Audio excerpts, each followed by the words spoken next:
I want to introduce our featured speaker for this evening, Thomas Hibbs, president of the University of Dallas. As many of you know, there's a tremendous amount of excitement in the air at the University of Dallas these days, and a level of optimism about the future that is, I think, unprecedented. That is due especially to the new administration at the University of Dallas.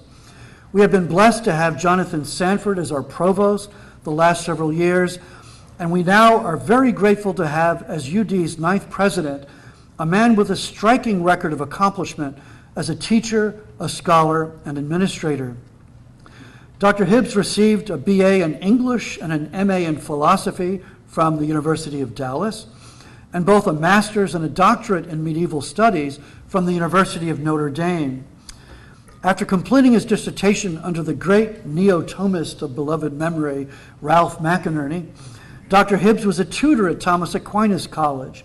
He then moved to Boston College, where he taught for 13 years as a full professor and also served as chair of the philosophy department. Beginning in 2003, he was at Baylor University, where he was dean of the Honors College and distinguished professor of ethics and culture until his selection as UD's president. Tom is a distinguished scholar, having published over 30 academic articles, as well as introductions for 12 books, including 3 on the thought of Thomas Aquinas. He is also a serious public intellectual, having written many essays for national journals and papers, and is outstanding in the current coin of our realm of public discourse, having written more than 200 movie reviews. UD is very blessed to have him, and so are we tonight, speaking on what is truth, the question modern universities can't answer.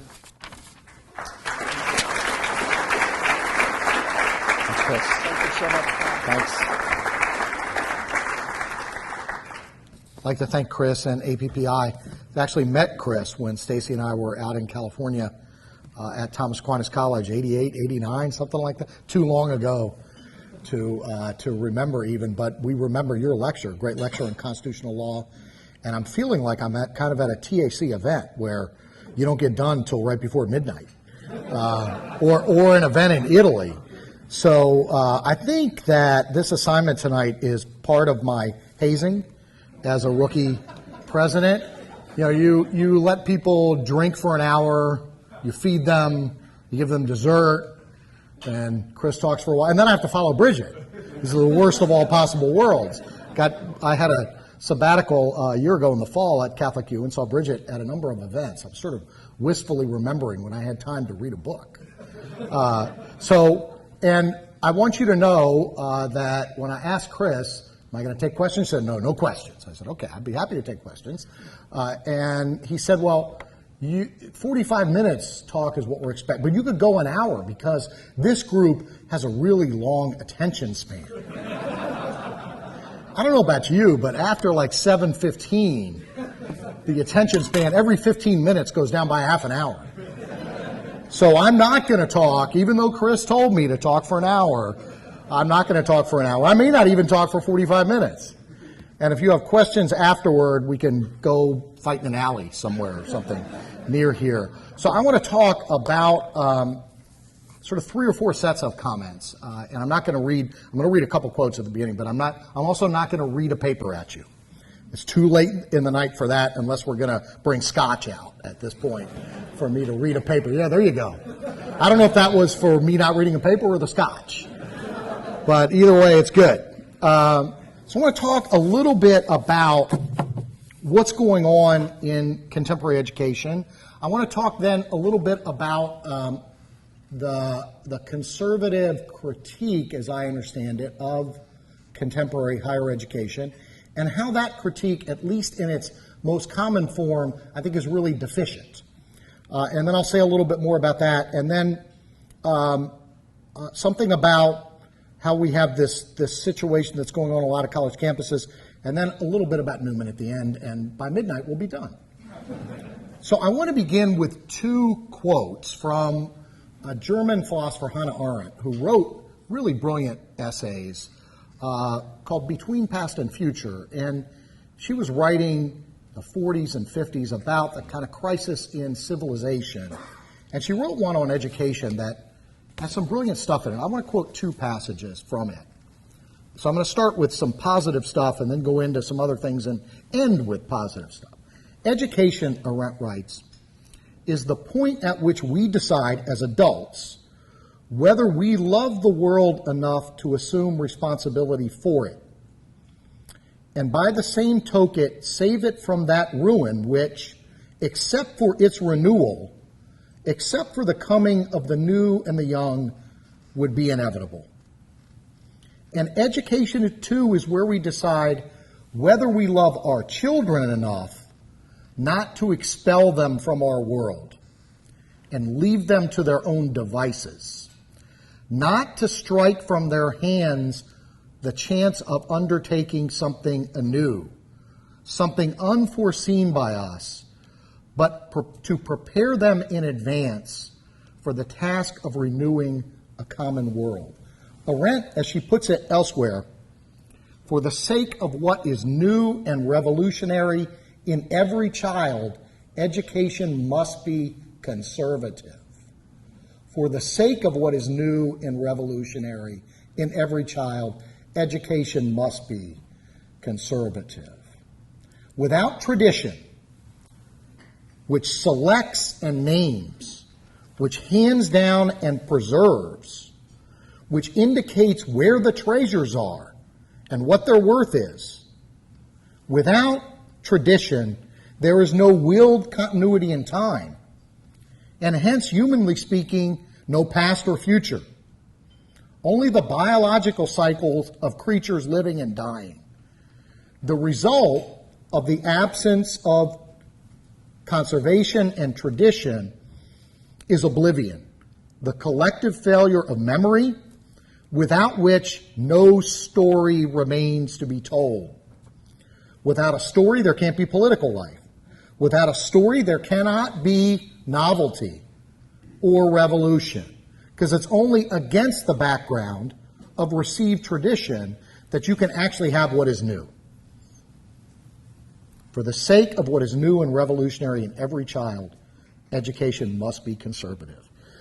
For adults to abandon this task, to throw children off on their own and say, you figure it out, is a form of child abuse. It is an abandonment of our responsibility as educators and as adults, and what it means for Arendt to be an adult is to be an educator. To point out to children, this matters, that not so much. Here's where the treasures are. Here are the things you have to value. Here are the things you need to attend to.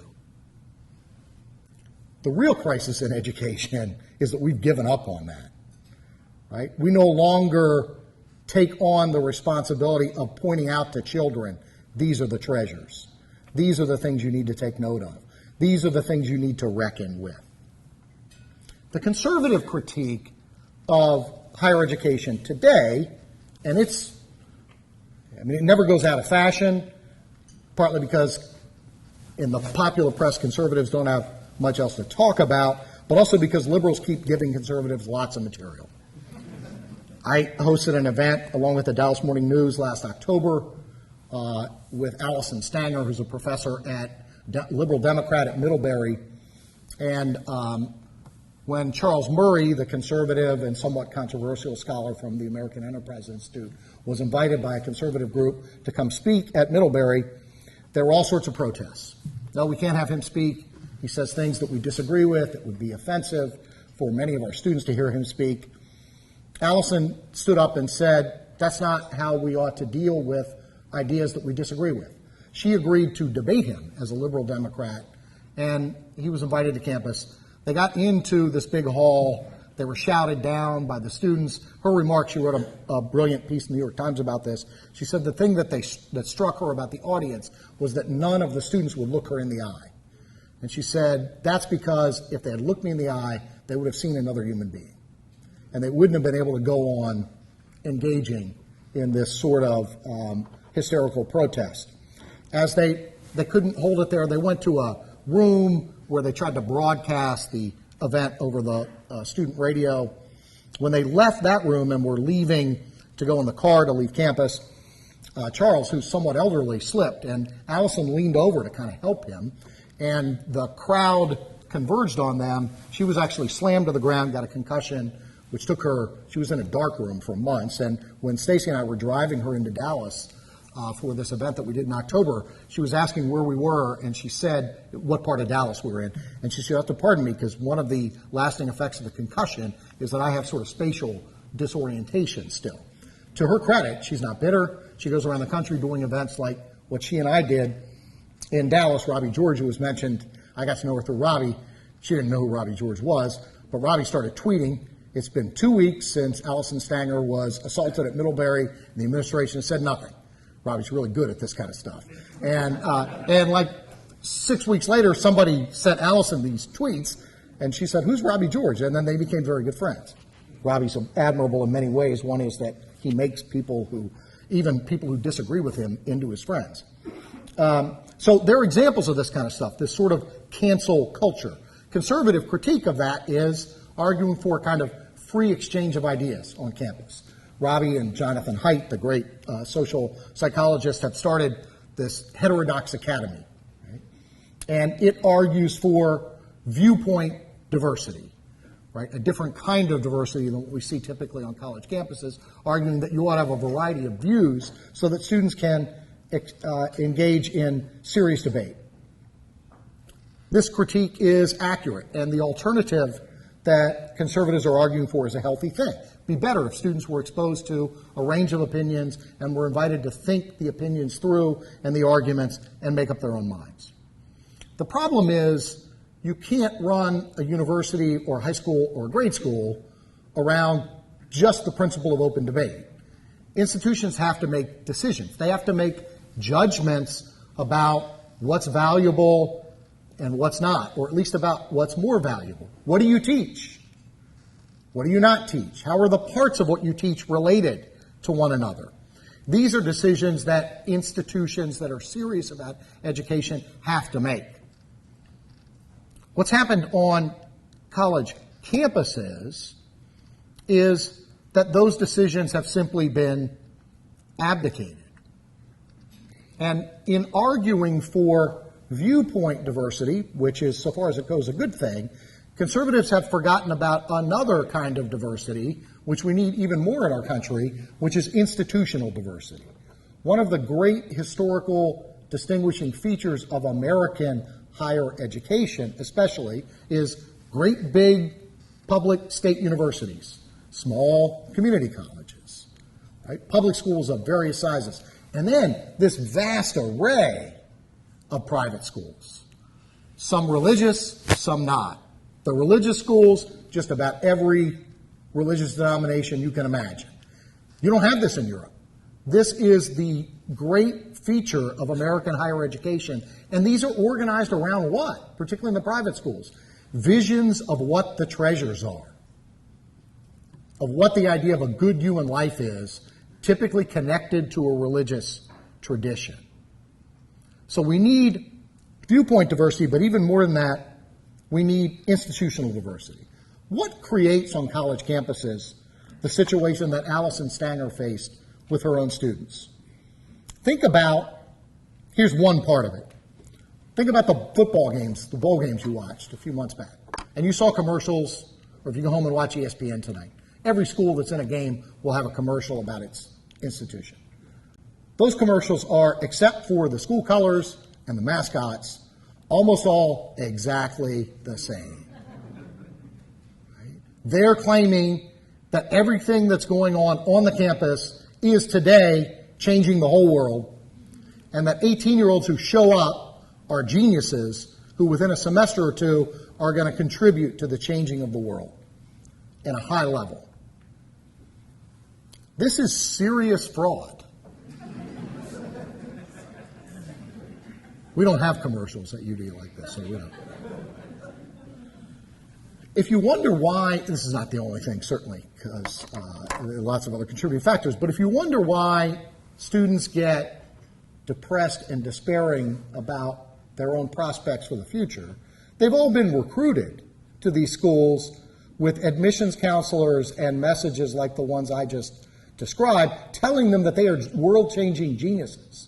And they show up as freshmen, sitting in a class with 150 other world-changing geniuses, none of whom are actually world-changing geniuses. This is a bit of pressure that we're putting on 18-year-olds to tell them that they should change the world. You put that together with the fact that colleges have basically abdicated the idea of any kind of moral formation outside the classroom, or even in the classroom. Right? So students are getting basically, they're told they're geniuses, they're told they should change the world, and they're basically given no guidance about how to move from where they are now to that heroic state that every university is telling them is theirs by right simply because they've been accepted to this university. This is not a healthy situation for 18-year-olds. A moral vacuum with very high expectations. No connection between academic and student life. In this moral vacuum, can you imagine the level of hunger in the souls of these students for some sort of moral certainty? It's got to be pretty strong, right? And if you wonder why students suddenly adopt a progressive set of mantras that give them absolutes that they ought not to compromise on, the very situation that we're inviting them into at these universities leaves them desperately hungry for something that is going to help give them moral certitude and help them change the world immediately. It's not surprising what's going on these college campuses. You put young people who naturally hunger for moral guidance and some level of certainty into a complete moral vacuum where you're constantly telling them they have to make the world better, and everything that's come before them is bad. It's a recipe for what we're seeing. It's actually surprising we're not seeing more of it than we do on college campuses. What's the alternative to this? The alternative is to tell freshmen that, as I'm doing at UD and I did for many years, I actually had one student 3 years later say, Hibbs, you were wrong about that. I was fond of telling them when they were in seniors in high school and came to Baylor for recruitment events, you need to know two things about yourselves. You can't write and you don't have friends. Yeah. Sorry. The admissions people pulled me off the stage very quickly. I also told the parents that what we were preparing, I did this one time, what we were preparing their students for was failure. Write us a big check and we'll make sure you fail. What I meant by that was a good liberal arts education, and I'll be giving a talk on professional success and personal failure to parents of UD students, potential UD students here in a few weeks, is that we all know as adults, right, that what we're most worried about with our high school children going off to college, Stacy and I just graduated our third and last college child in December from Baylor, is you're worried about debt, you're worried about med school, law school, graduate school, job. That's all the stuff that the admissions system tells parents to ask about. But I tell parents, I know what's really worrying you. What's going to happen to my kid's soul over the next 4 years? Are they going to have friends? Are they going to find something, not just a job, but something that they actually stay committed to? Right? Are they going to grow up? Right? These are the questions that the system doesn't let parents ask.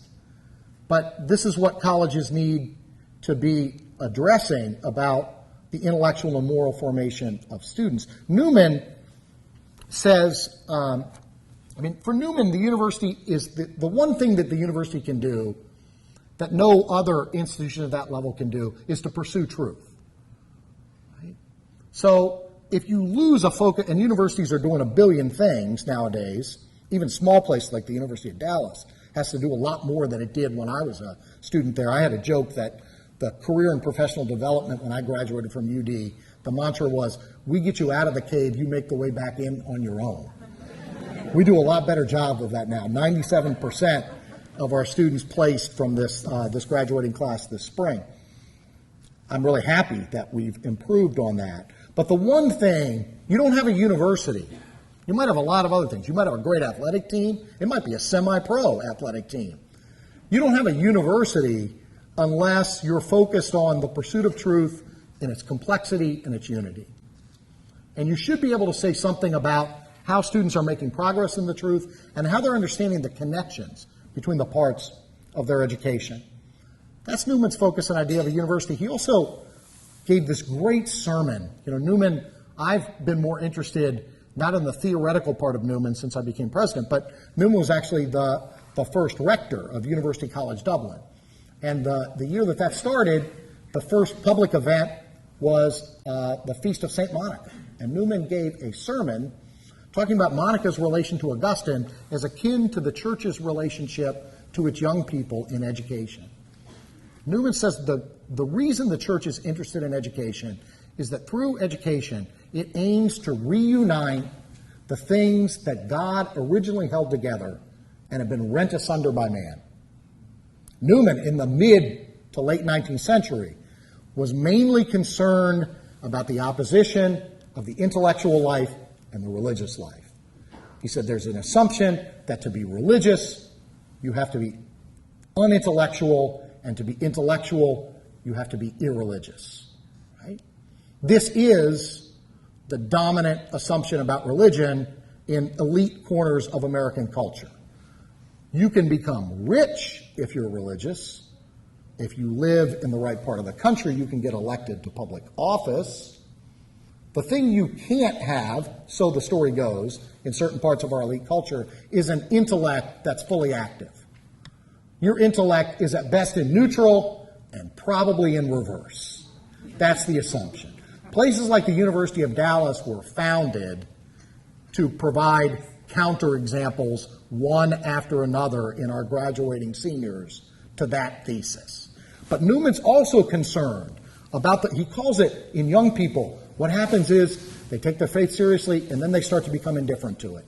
And then sometimes knowledge, sometimes money, sometimes power, sometimes pleasure, all of which young people are tempted by. Those things set up over time, Newman says, small kingdoms in the souls of young people that compete with a unified kingdom of religion. So what Newman wanted in our universities was in the same place to have smart people, successful people, people who were fun to be around, even rich people, and people who were intelligent and religious. He wanted all those things to be united in a Catholic university so that it's about the pursuit of truth, but it's also about the formation of character inside and outside of the classroom. One other point I want to make about, two other brief points I want to make about Newman. So one is that Newman was really skeptical of the idea that simply by studying, even studying really good books, that you would become moral. It's this great, Newman has so many great passages. This one's only 3 lines long. It's the kind of thing that if you write for your freshman English professor, they write run-on sentence in the side. But Newman pulls this off. He never wrote a run-on sentence. Quarry the granite rock with razors, or moor the vessel with a thread of silk. Then may you hope with such keen and delicate instruments as human knowledge and human reason to contend against those giants, the passion and the pride of man. Newman thinks that no mere education, intellectual academic education, is going to uproot the temptations to evil in our soul. Right? He, in fact, thinks that this is a modern error. Right? The progressive movement in the 19th and 20th century believes that if you simply give people the right kind of information, they will become good. Newman thinks it's false, and it's also a horrifying, naive view of human evil. Right? If you believe that just by giving people the right information, they're going to become good, you are deeply naive. because the principles of moral evil in our character need other and more extensive reformation. So Newman didn't think that classroom education would necessarily make people good. In fact, he thought if we thought that, we were likely to be worse people, right? Because what we're going to think is, because I've read Aristotle's Ethics and can talk about it, I'm a good person. That person is likely to be really bad, maybe a really bad professor. And we've all known people who had really, in some sense, admirable intellects, and we were shocked to find out they're bad people. Aristotle knew this. Newman knew this. The Catholic tradition has known this. Newman thought that's why you needed not just serious academic education, you also needed in student life, in the dorms, in the interaction of students outside, that's where moral formation took place. Right? And Newman says this, a multitude, because it was all men he was dealing with, a multitude of young men come together and freely mix with each other. They are sure to learn from one another, even if there be no one to teach them. The conversation all is a series of lecture to each, and they gain friendships and the formation of their character through living together. So universities are about the pursuit of truth, but Newman doesn't think that merely pursuing intellectual truth will make us fully moral. It certainly helps, pursuing truth rather than falsehood. Newman thought that our habits and our friendships would go a long way. So that neglect of the student life part of things on college campuses is likely to lead to students who confuse their initial moral sentiments with what's absolutely good. And since they know more than many of the communities they came from, or people who didn't go to college, their assumption is, I have more information, I'm a better person. This is a big problem in our culture. Newman saw it long ago. Newman thought that finally, so there's the knowledge we get from academic endeavors, intellectual endeavors, there's the moral knowledge we gain through forming the right kind of habits, through the right kind of friendships. Newman thought in the end, all of that for each of us as individuals had to be anchored in what he called a living organic knowledge. So we all have to make, as Newman says at one point, everything that we know, we need to make it subjectively our own. So what we know from our families, what we know from the culture, what we know from education, what we know from our religious training, all of those for Newman had to be integrated in some way. Newman doesn't think we have a right to segregated thoughts or segregated parts of our soul. Right? And let me just end with this beautiful passage from Newman on this. Knowledge is not a matter of collecting isolated facts, but of an interconnected apprehension of the relation of parts to one another. Making the objects of our knowledge subjectively our own is a digestion of what we receive into the substance of our previous state of thought. It affords us a connected view of old and new, past and present, far and near, and it has an insight into the influence of all of these on one another, without which there is no whole and no center. If you don't believe that truth is possible, if you don't believe that moral formation is possible in any deep way, you can't become an educated person, because you will not have a whole and you will not have a center. You will not be able to find your bearings with respect to past and present, the parts of your own life, the parts of history, far and near. You will not be able to find your bearings. You will not know where you stand in relation to your history, in relation to all of the things that are demanded of you in society. The starting point, let me end with a passage that I love from Tolkien. Sam and Frodo it's a light moment on the way to Mordor. There are a few of those. And Sam starts talking about the tales that they grew up hearing. And he said there's a difference between the tales you like to hear and the tales that you would like to find yourself in. Right? The ones that you like to hear are full of all sorts of horrors. Those are not the ones you want to find yourself in. And Sam says, I fear that we've fallen into a story that's like the ones we like to hear. And he asks at one point, he puts the question, what story do you think we have fallen into?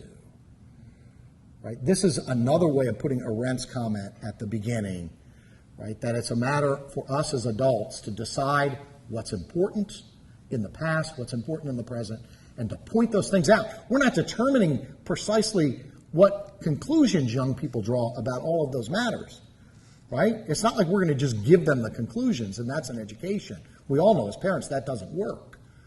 But what we're doing as adults and as educators is to pointing them to the treasures. We're trying to tell them, these are the stories you have fallen into that are your starting points, and without which you will have no vocabulary, you will have no way of distinguishing between despair and hope, courage and cowardice, greatness and smallness. Without adults taking a stand on the stories that we have fallen into and telling those stories to young people and helping them to reckon that with them, we're engaging, according to Arendt, according to Newman, according to Tolkien, in a form of child abandonment and abuse. Thank you.